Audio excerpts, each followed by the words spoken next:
হে everyone, আমি ফাহামিদা। তো তোমরা সবাই কেমন আছো? আশা করি তোমরা ভালো আছো। তো নতুন স্কুলে আসার পরে সেই স্কুলে এটা ছিল আমার দেখা প্রথম বার্ষিক ক্রীড়ার প্রতিযোগিতা ও পুরস্কার বিতরণী অনুষ্ঠানে আমি বেশ ভালো করে ভিডিও করতে পারিনি, তবে আমি আমার সর্বোচ্চ চেষ্টা করেছি তোমাদের সাথে সেই মুহূর্তটি শেয়ার করার। আমি আমার জীবনে অনেক মানুষ দেখেছি যারা কিনা পুরাতন স্কুলে অনেক হাসি খুশি থাকে, নতুন স্কুলে গিয়ে তারা কিছুটা হলেও বদলে যায়, একঘেয়েমি হয়ে যায় বা নিজেকে খুব একলা অনুভব করে। তবে অন্য অন্য সাধারণ মানুষদের মতো আমি ফাহামিদা মোটেও ছিলাম না। এখানে আসার পরে আমার সকলের সাথে বেশ ভালো একটা বন্ডিং হয়ে যায়। মানে গাইজ, আমি তোমাদেরকে কি করে বুঝাবো, এখানে আসার মাত্র এক সপ্তাহের মধ্যেই আমার আমি খুব ভালো ফ্রেন্ডস পেয়ে যাই। আমাকে স্কুলের সবাই চিনতো, আবার আমি স্কুলের সবাইকে চিনতাম, এরকমটা হয়।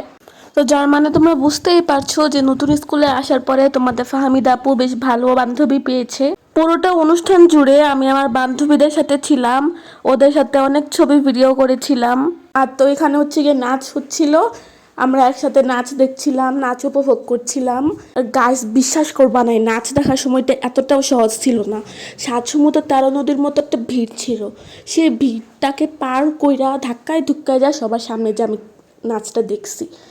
তারপরে হচ্ছে গিয়ে দৌড় ছিল, বর্ষা নিক্ষেপ ছিল, আরও অনেক খেলা ছিল।